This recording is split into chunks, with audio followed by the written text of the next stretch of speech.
Well, this afternoon, the family of a U.S. Marine veteran from Tucson gunned down in Mexico remembers his life and years of service to our country. On Friday, Nicholas Quets was traveling with friends down to Rocky Point.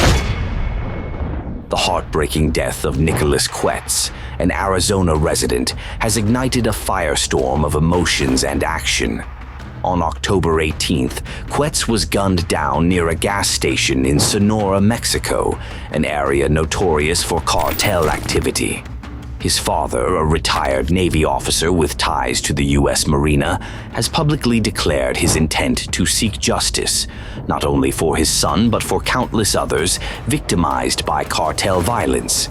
In a shocking twist, he's also called out former President Donald Trump, accusing him of inaction during his tenure. The elder Quets' fiery words and vow for revenge have set off a fierce debate, drawing attention to the ongoing crisis at the U.S. Mexico border. Let's unravel this gripping story. The tragic incident that claimed the life of Nicholas Quets unfolded in the border region of Sonora, Mexico, near Caborca, a town infamous for cartel activity. On October 18, 2023, Nicholas was caught in the crossfire of a violent shootout between two rival factions of drug cartels. This area has been a hotbed for criminal activity, with cartels using it as a strategic point for trafficking drugs and people across the U.S. Mexico border. Nicholas was reportedly an innocent bystander, visiting the area for reasons not tied to any criminal activity. The violence surrounding him was part of the ongoing war between powerful cartels, including the Sinaloa cartel and the remnants of other competing factions. Shootouts like these are not uncommon in such regions, but for the Quets family, it marked the beginning of an emotional and drawn-out struggle for justice. The aftermath of Nicholas's death devastated his family, but his father, a retired U.S. military officer, took immediate action. Rather than retreat into mourning, he channeled his grief into a call for accountability. His outrage over the cartel's unchecked power in the region spurred him to speak out publicly, demanding both local and international action.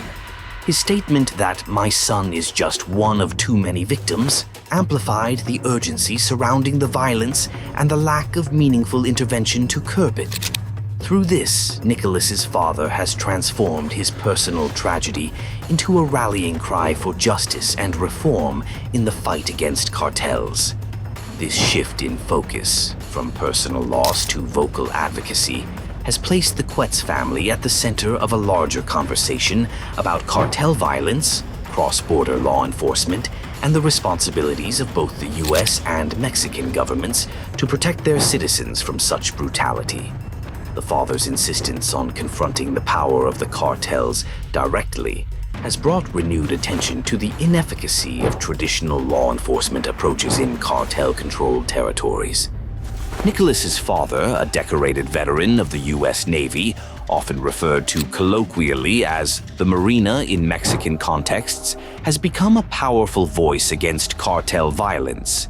Drawing on his military background, he's spoken with clarity and conviction about the need for decisive action to dismantle these criminal networks. In an emotional statement, he said, "They took my son. They've taken countless sons and daughters. I won't stop until this ends." His words have resonated with families on both sides of the border who have lost loved ones to cartel brutality. The elder Quets' direct challenge to former President Donald Trump has stirred controversy, particularly regarding Trump's policies on border security.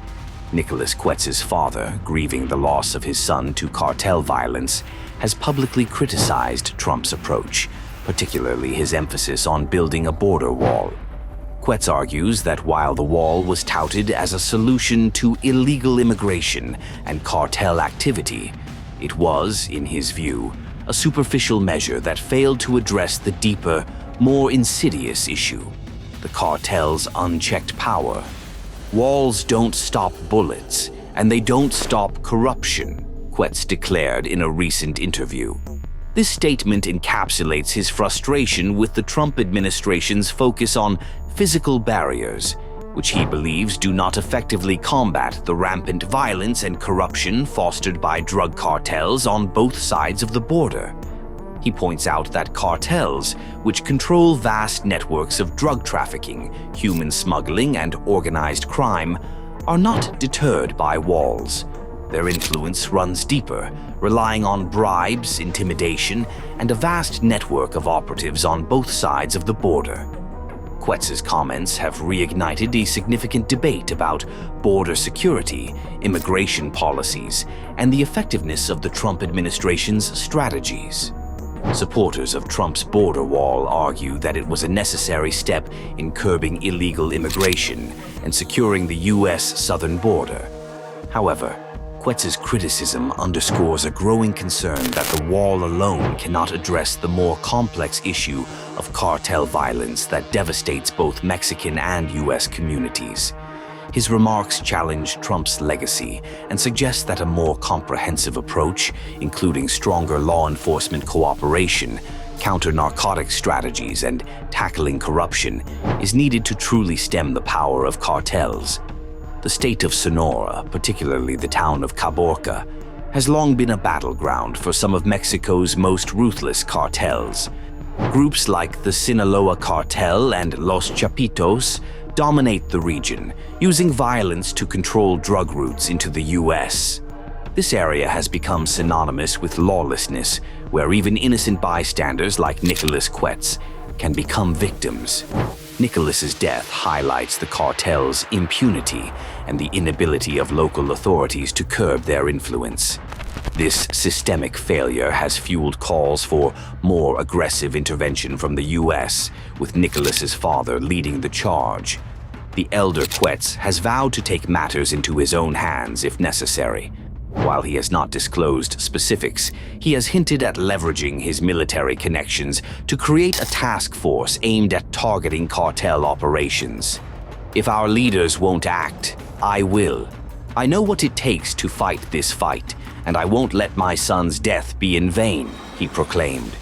His words have inspired both support and skepticism, with some praising his courage while others warn of potential escalation and legal complications. The cartels, known for their ruthlessness, have reportedly issued threats against anyone interfering with their operations. In a chilling online message, one cartel warned that foreign interference would be met with violence. This dangerous standoff has put the elder Quets in a precarious position, but he remains undeterred. He believes that standing up to the cartels is the only way to honor his son's memory and bring about real change. The tragedy of Nicholas Quets is a stark reminder of the failures in the U.S. and Mexico to effectively combat cartel violence. Despite billions of dollars spent on enforcement, the cartels continue to thrive, exploiting weak institutions and corrupt officials. For many, the elder Quets' crusade represents a broader frustration with political inaction and the need for innovative solutions to an age-old problem. The death of Nicholas Quets has become a rallying cry for justice, exposing the deep flaws in the fight against cartel violence. His father, the so-called father of the U.S. Marina, has emerged as an unlikely hero, demanding accountability and promising action. Whether his bold stance will lead to meaningful change or further conflict remains to be seen. But one thing is certain: Nicholas's name will not be forgotten, and his father's fight has just begun. Thank you for watching this powerful story. Nicholas Quets' tragic death has sparked a conversation about cartel violence and the need for change. What do you think about his father's bold stance? Leave a comment below, share this video, and don't forget to like and subscribe for more updates.